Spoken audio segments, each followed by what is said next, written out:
ਸਤਿ ਸ਼੍ਰੀ ਅਕਾਲ। ਤੁਸੀਂ ਵੇਖ ਰਹੇ ਹੋ ਪੰਜਾਬ ਮੇਲ USA TV। ਮੈਂ ਹਾਂ ਮੋਹਿਤ ਰੂਬਲ। ਪੰਜਾਬ ਮੇਲ ਖਬਰਾਂ ਦੇ ਇਸ ਬੁਲੇਟਿਨ 'ਚ ਤੁਹਾਡਾ ਸਵਾਗਤ ਹੈ।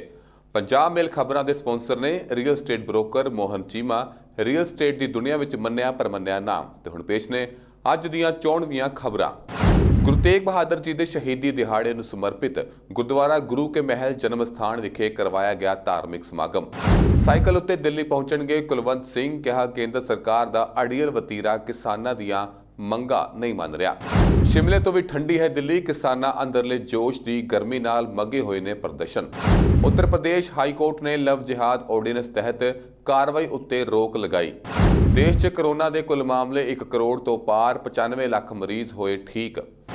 ਕਸਟਮ ਵਿਭਾਗ ਦੇ ਦਫ਼ਤਰ ਤੋਂ 1 ਕਰੋੜ ਤੋਂ ਜ਼ਿਆਦਾ ਕੀਮਤ ਦਾ ਸੋਨਾ ਹੋਇਆ ਗਾਇਬ। ਮੁਲਾਜ਼ਮਾਂ ਖਿਲਾਫ ਕੇਸ ਦਰਜ। ਤੇ ਹੁਣ ਪੇਸ਼ ਨੇ ਖਬਰਾਂ ਵਿਸਤਾਰ ਨਾਲ।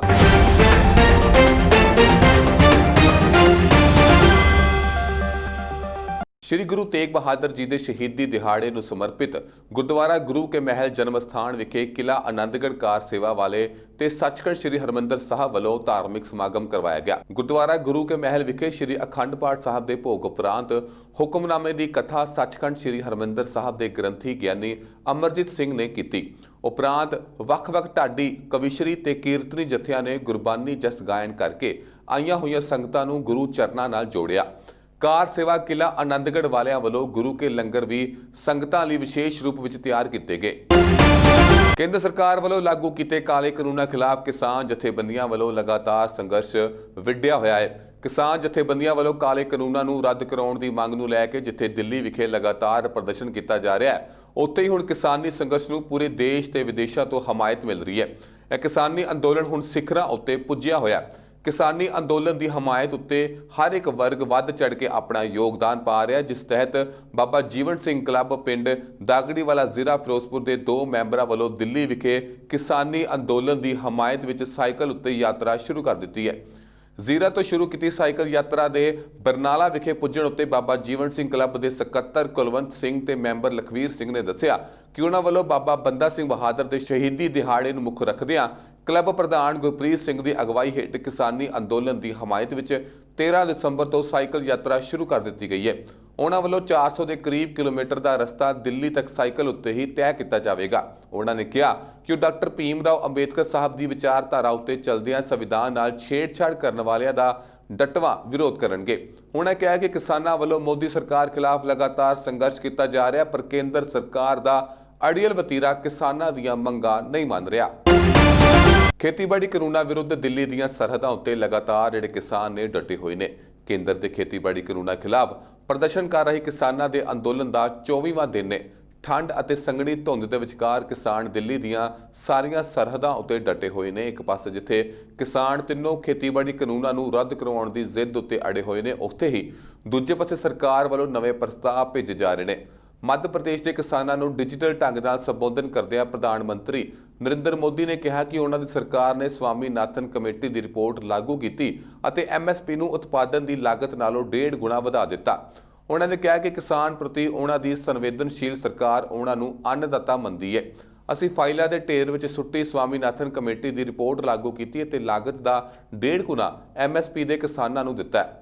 ਇਸ ਤੋਂ ਬਾਅਦ ਭਾਰਤੀ ਕਿਸਾਨ ਯੂਨੀਅਨ ਦੇ ਨੇਤਾ ਰਾਕੇਸ਼ ਟਿਕੇਟ ਨੇ ਸ਼ੁੱਕਰਵਾਰ ਨੂੰ ਪ੍ਰਧਾਨ ਮੰਤਰੀ ਨਰਿੰਦਰ ਮੋਦੀ ਦੇ ਸਦਾਵੇ ਨੂੰ ਰੱਦ ਕਰ ਦਿੱਤਾ ਕਿ ਸਵਾਮੀਨਾਥਨ ਕਮੇਟੀ ਦੀਆਂ ਫਸਲਾਂ ਲਈ ਘੱਟੋ-ਘੱਟ ਸਮਰਥਨ ਮੁੱਲ ਦੀਆਂ ਸਿਫਾਰਸ਼ਾਂ ਲਾਗੂ ਕਰ ਦਿੱਤੀਆਂ ਨੇ।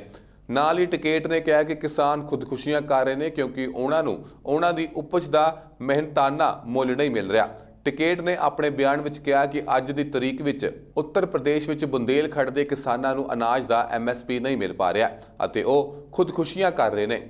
ਉਹਨਾਂ ਕਿਹਾ ਕਿ ਸਵਾਮੀਨਾਥਨ ਕਮੇਟੀ ਦੀ ਰਿਪੋਰਟ ਨੂੰ ਲਾਗੂ ਕਰਨ ਦਾ ਦਾਅਵਾ ਇੱਕ ਝੂਠ ਹੈ। ਸ਼ਨੀਚਰਵਾਰ ਨੂੰ ਦਿੱਲੀ ਵਿੱਚ ਠੰਡ ਦਾ ਕਹਿਰ ਜਾਰੀ ਰਿਹਾ। ਕੌਮੀ ਰਾਜਧਾਨੀ ਸ਼ਿਮਲਾ ਤੋਂ ਵੀ ਠੰਡੀ ਰਹੀ। ਇਸ ਕੜਾਕੇ ਦੀ ਠੰਡ ਵਿੱਚ ਕਿਸਾਨਾਂ ਦਾ ਪ੍ਰਦਰਸ਼ਨ ਜਾਰੀ ਹੈ। ਉਹਨਾਂ ਦੇ ਅੰਦਰਲੇ ਜੋਸ਼ ਦੀ ਗਰਮੀ ਉਹਨਾਂ ਨੂੰ ਇਸ ਠੰਡ ਵਿੱਚ ਤਾਕਤ ਦੇ ਰਹੀ ਹੈ।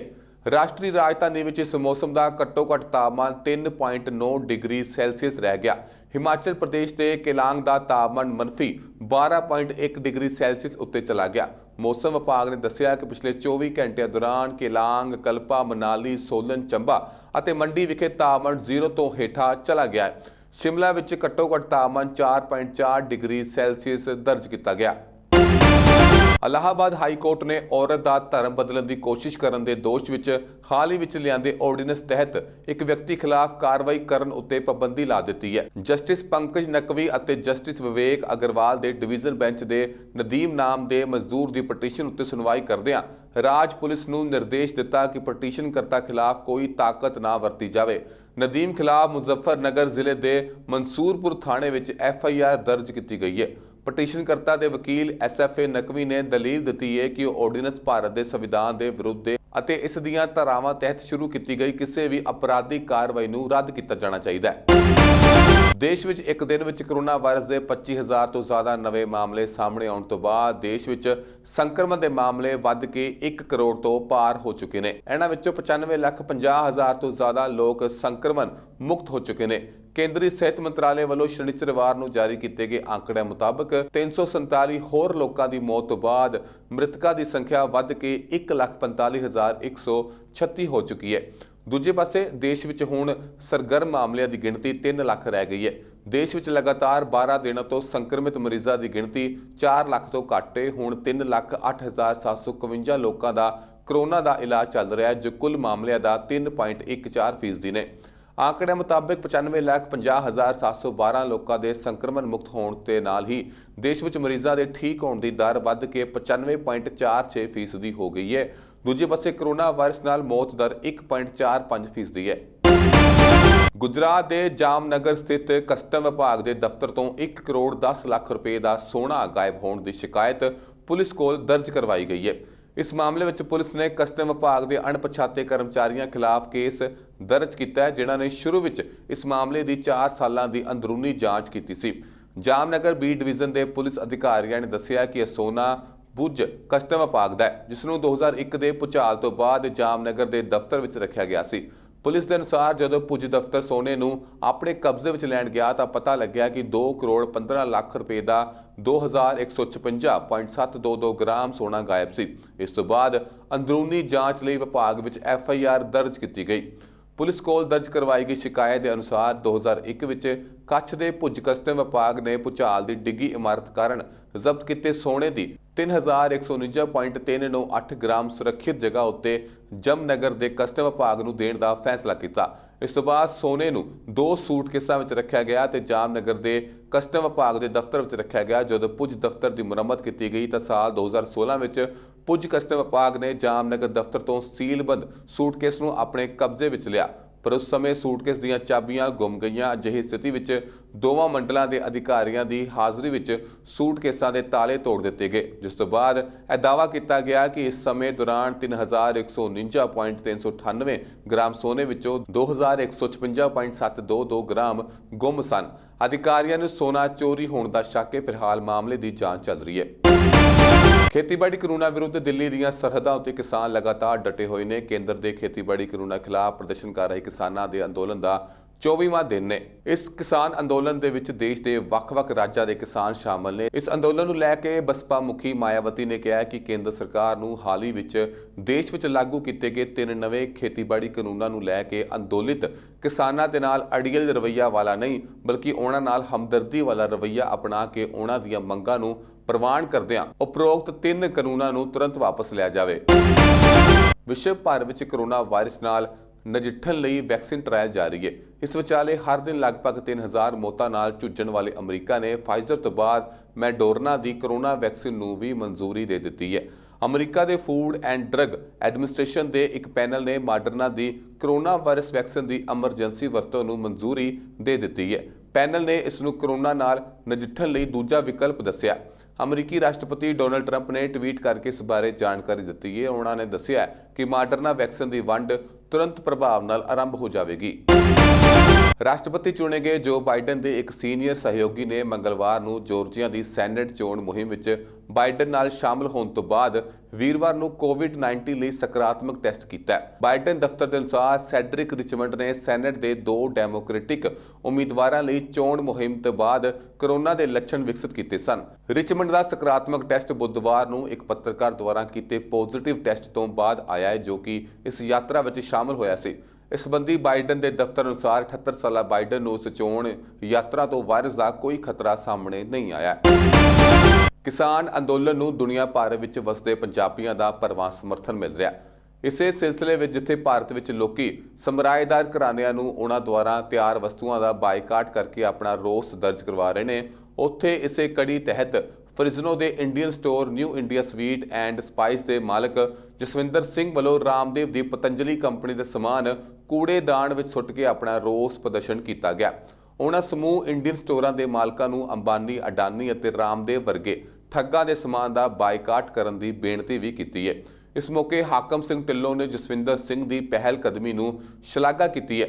ਇਸ ਮੌਕੇ ਸਰਦਾਰ ਜਰਨੈਲ ਸਿੰਘ ਵੜੈਚ ਅਤੇ ਗਿੱਲ ਟਰਕਿੰਗ ਵਾਲੇ ਜੰਗੀਰ ਸਿੰਘ ਗਿੱਲ ਨੇ ਵੀ ਜਸਵਿੰਦਰ ਨੂੰ ਸ਼ਾਬਾਸ਼ ਦਿੱਤੀ ਹੈ ਤੇ ਕਿਸਾਨ ਸੰਘਰਸ਼ ਲਈ ਤਨੋ ਮਨੋ ਅਤੇ ਧਨੋਂ ਫੁੱਲ ਸਪੋਰਟ ਕਰਨ ਦੀ ਵਚਨਬੱਧਤਾ ਦੁਹਰਾਈ ਹੈ। ਇਸ ਮੌਕੇ ਪੰਜਾਬੀ ਭਾਈਚਾਰੇ ਦੇ ਕਾਫੀ ਸੱਜਣ ਮੌਜੂਦ ਰਹੇ। ਅਮਰੀਕਾ 'ਚ 60% ਮੈਂਬਰਾਂ ਨੇ ਨਵੇਂ ਚੁਣੇ ਗਏ ਰਾਸ਼ਟਰਪਤੀ ਜੋ ਬਾਈਡਨ ਨੂੰ ਵੀਜ਼ੇ ਨਾਲ ਸੰਬੰਧਿਤ ਡੋਨਲਡ ਟਰੰਪ ਪ੍ਰਸ਼ਾਸਨ ਦੀ ਇੱਕ ਨੀਤੀ ਨੂੰ ਬਦਲਣ ਦੀ ਬੇਨਤੀ ਕੀਤੀ ਹੈ। ਉਹਨਾਂ H4 ਵੀਜ਼ਾ ਹਾਸਲ ਵਿਅਕਤੀਆਂ ਦੇ ਦਸਤਾਵੇਜ਼ਾਂ ਦੀ ਵੈਧਤਾ ਦੀ ਸੀਮਾ ਵਧਾਉਣ ਦੀ ਬੇਨਤੀ ਕੀਤੀ ਹੈ।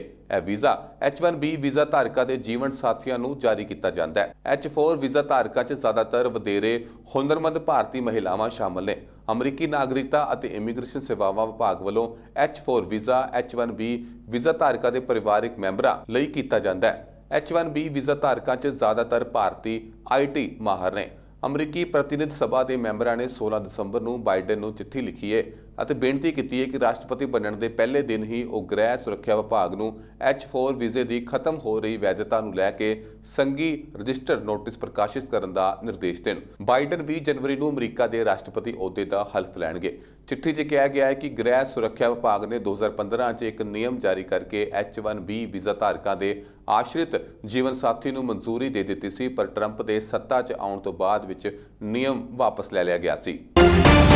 ਭਾਰਤ ਤੇ ਆਸਟ੍ਰੇਲੀਆ ਵਿਚਾਲੇ ਖੇਡੇ ਜਾ ਰਹੇ ਕ੍ਰਿਕਟ ਮੈਚ ਦੌਰਾਨ ਐਡੀਲੇਡ ਓਵਲ ਅੱਗੇ ਪੰਜਾਬੀ ਭਾਈਚਾਰੇ ਨੇ ਖੇਤੀ ਕਾਨੂੰਨ ਰੱਦ ਕਰਾਉਣ ਲਈ ਦਿੱਲੀ 'ਚ ਚੱਲ ਰਹੇ ਕਿਸਾਨ ਅੰਦੋਲਨ ਦੀ ਹਮਾਇਤ ਵਿੱਚ ਰੋਸ ਪ੍ਰਦਰਸ਼ਨ ਕੀਤਾ ਗਿਆ। ਪ੍ਰਦਰਸ਼ਨ ਵਿੱਚ ਖਾਲਸਾ ਏਡ, ਰਾਜਸੀ, ਧਾਰਮਿਕ ਤੇ ਸਮਾਜਿਕ ਆਗੂਆਂ ਸਮੇਤ ਭਾਰਤੀ ਭਾਈਚਾਰੇ ਨੇ ਸ਼ਿਰਕਤ ਕੀਤੀ। ਇਸ ਮੌਕੇ ਬੁਲਾਰਿਆਂ ਨੇ ਭਾਰਤ ਸਰਕਾਰ ਵੱਲੋਂ ਮੁਲਕ 'ਚ ਕਿਸਾਨਾਂ ਨਾਲ ਬਿਨਾਂ ਕਿਸੇ ਮਸ਼ਵਰੇ ਤੋਂ ਲਿਆਂਦੇ ਖੇਤੀ ਕਾਨੂੰਨ ਦਾ ਵਿਰੋਧ ਕੀਤਾ ਅਤੇ ਭਾਰਤ ਸਰਕਾਰ ਵੱਲੋਂ ਖੇਤੀ ਕਾਨੂੰਨਾਂ ਪ੍ਰਤੀ ਅਪਣਾਏ ਤਾਨਾਸ਼ਾਹੀ ਰਵੱਈਏ ਦੀ ਸਖਤ ਸ਼ਬਦਾਂ ਵਿੱਚ ਨਿਖੇਧੀ ਕੀਤੀ ਹੈ ਤੇ ਸਰਕਾਰ ਦੀਆਂ ਕਿਸਾਨ ਮਾਰੂ ਨੀਤੀਆਂ ਖਿਲਾਫ ਨਾਅਰੇਬਾਜ਼ੀ ਕੀਤੀ ਹੈ। ਉਹਨਾਂ ਭਾਰਤੀ ਨਿਊਜ਼ ਚੈਨਲਾਂ ਵੱਲੋਂ ਕਿਸਾਨਾਂ ਦੀ ਆਵਾਜ਼ ਨੂੰ ਨਜ਼ਰਅੰਦਾਜ਼ ਕਰਕੇ ਅੰਦੋਲਨ ਨੂੰ ਦਬਾਉਣ ਦੀ ਕੀਤੀ ਜਾ ਰਹੀ ਕੋਸ਼ਿਸ਼ ਦੀ ਵੀ ਨਿੰਦਾ ਕੀਤੀ ਹੈ। ਪ੍ਰਦਰਸ਼ਨਕਾਰੀਆਂ ਵਿੱਚ ਲੇਬਰ ਪਾਰਟੀ ਵੱਲੋਂ ਰਸਲ ਸੈਂਡਰਸਨ ਨੇ ਵੀ ਸ਼ਿਰਕਤ ਕੀਤੀ ਹੈ। ਅਮਰੀਕਾ ਦੇ ਉਪ ਰਾਸ਼ਟਰਪਤੀ ਮਾਈਕ ਪੈਂਸ ਨੇ ਸ਼ੁੱਕਰਵਾਰ ਨੂੰ ਕੋਰੋਨਾ ਵਾਇਰਸ ਦੇ ਟੀਕੇ ਦੀ ਖੁਰਾਕ ਲਈ ਪੈਂਸ ਦੀ ਪਤਨੀ ਕੈਰਨ ਅਤੇ ਸਰਜਨ ਜਨਰਲ ਜਰਮੀ ਐਡਮਸ ਨੇ ਵੀ ਟੀਕੇ ਦੀ ਖੁਰਾਕ ਲਈ। ਟਰੰਪ ਪ੍ਰਸ਼ਾਸਨ ਨੇ ਕੋਰੋਨਾ ਵਾਇਰਸ ਦੀ ਰੋਕਥਾਮ ਲਈ ਤੇਜ਼ੀ ਨਾਲ ਟੀਕੇ ਦੇ ਵਿਕਾਸ ਅਤੇ ਇਸ ਦੀ ਵੰਡ ਨੂੰ ਲੈ ਕੇ ਆਪਰੇਸ਼ਨ ਵਾਰਪ ਸਪੀਡ ਦੀ ਸ਼ੁਰੂਆਤ ਕੀਤੀ ਸੀ। ਪੈਂਸ ਇਸ ਹਫ਼ਤੇ ਟੀਕਾ ਨਿਰਮਾਣ ਕੇਂਦਰ ਦਾ ਦੌਰਾ ਕਰਨਗੇ ਅਤੇ ਸ਼ੁੱਕਰਵਾਰ ਸਵੇਰੇ ਉਹਨਾਂ ਨੇ ਟੀਕੇ ਦੀ ਖੁਰਾਕ ਲਈ ਟੈਲੀਵਿਜ਼ਨ ਉੱਤੇ ਇਸ ਦਾ ਸਿੱਧਾ ਪ੍ਰਸਾਰਣ ਵੀ ਕੀਤਾ ਗਿਆ। ਪੈਂਸ ਨੇ ਆਪਣੀ ਪਤਨੀ ਕੈਰਲ ਅਤੇ ਸਰਜਨ ਜਨਰਲ ਜਰਮੀ ਐਡਮਸ ਨਾਲ ਸ਼ੁੱਕਰਵਾਰ ਨੂੰ ਸਵੇਰੇ ਟੀਕੇ ਦੀ ਖੁਰਾਕ ਲਈ ਓਨਟਾਰੀਓ ਦੇ ਇੱਕ ਪਰਿਵਾਰ ਨੇ ਜਨਮਦਿਨ ਪਾਰਟੀ ਰੱਖੀ ਅਤੇ ਇਸ ਵਿੱਚ 2 ਦਰਜਨ ਤੋਂ ਵੱਧ ਮਹਿਮਾਨ ਸੱਦੇ। ਇਸ ਦੀ ਜਾਣਕਾਰੀ ਜਦ ਪੁਲਿਸ ਨੂੰ ਮਿਲੀ ਤਾਂ ਪੁਲਿਸ ਨੇ ਪਾਰਟੀ ਰੱਖਣ ਵਾਲੇ ਨੂੰ ਕੋਰੋਨਾ ਪਾਬੰਦੀਆਂ ਤੋੜਨ ਦੇ ਦੋਸ਼ ਵਿੱਚ $880 ਦਾ ਜੁਰਮਾਨਾ ਲਗਾਇਆ ਹੈ। ਯੋਰਕ ਰੀਜਨ ਪਬਲਿਕ ਹੈਲਥ ਮੁਤਾਬਕ 6 ਦਸੰਬਰ ਨੂੰ ਇਹ ਪਾਰਟੀ ਰੱਖੀ ਗਈ ਸੀ ਅਤੇ ਇਸ ਵਿੱਚ 22 ਲੋਕ ਮੌਜੂਦ ਸਨ, ਜਦਕਿ ਸਰਕਾਰ ਵੱਲੋਂ ਅਜਿਹਾ ਕਰਨ ਦੀ ਰੋਕ ਸੀ। ਜਾਂਚ ਅਧਿਕਾਰੀਆਂ ਨੇ ਦੱਸਿਆ ਕਿ ਜਿਸ ਸਮੇਂ ਪਾਰਟੀ ਰੱਖੀ ਗਈ ਸੀ ਉਦੋਂ ਯੋਰਕ ਰੀਜਨ ਰੈੱਡ ਜ਼ੋਨ ਵਿੱਚ ਸੀ ਅਤੇ ਘਰਾਂ ਅੰਦਰ ਹੀ ਸਿਰਫ 5 ਲੋਕਾਂ ਨੂੰ ਇਕੱਠੇ ਹੋਣ ਦੀ ਇਜਾਜ਼ਤ ਸੀ, ਪਰ ਇਸ ਪਰਿਵਾਰ ਨੇ ਤਾਂ ਵੱਡੀ ਪਾਰਟੀ ਦਾ ਪ੍ਰਬੰਧ ਕਰ ਲਿਆ। ਇਸ ਪਾਰਟੀ ਵਿੱਚ ਸ਼ਾਮਲ ਹੋਏ ਲੋਕਾਂ ਵਿੱਚ 11 ਕੋਰੋਨਾ ਪੋਜ਼ਿਟਿਵ ਨਿਕਲੇ ਨੇ। ਇਹਨਾਂ ਵਿੱਚੋਂ 3 ਸਾਲ ਤੋਂ 54 ਸਾਲ ਦੇ 2 ਲੋਕ ਸਨ। 9 ਲੋਕ ਯੋਰਕ ਰੀਜਨ ਤੇ 2 ਟੋਰਾਂਟੋ ਦੇ ਹਨ। ਇਹਨਾਂ ਵਿੱਚੋਂ 7 ਖਤਰੇ ਨਾਲ ਜੂਝ ਰਹੇ ਨੇ ਤੇ ਇਹ ਅੱਗੇ ਵੀ ਕਈ ਲੋਕਾਂ ਨੂੰ ਮਿਲ ਚੁੱਕੇ ਨੇ। ਬਾਕੀ 4 ਨੂੰ ਘੱਟ ਖਤਰਾ ਦੱਸਿਆ ਜਾ ਰਿਹਾ। ਦੱਸ ਦਈਏ ਕਿ ਕੈਨੇਡਾ ਵਿੱਚ ਲਗਾਤਾਰ ਕੋਰੋਨਾ ਵਾਇਰਸ ਦੇ ਮਾਮਲੇ ਵੱਧਦੇ ਜਾ ਰਹੇ ਨੇ। ਇਸ ਦਾ ਵੱਡਾ ਕਾਰਨ ਇਹ ਹੈ ਕਿ ਲੋਕ ਕੋਰੋਨਾ ਪਾਬੰਦੀਆਂ ਦੀ ਉਲੰਘਣਾ ਕਰ ਰਹੇ ਨੇ। ਇਹ ਸਨ ਅੱਜ ਦੀਆਂ ਖਾਸ ਖਬਰਾਂ। ਦੇਸ਼ ਵਿਦੇਸ਼ ਦੀਆਂ ਹੋਰ ਖਬਰਾਂ ਲਈ ਤੁਸੀਂ ਵੇਖਦੇ ਰਹੋ ਪੰਜਾਬ ਮੇਲ USA TV।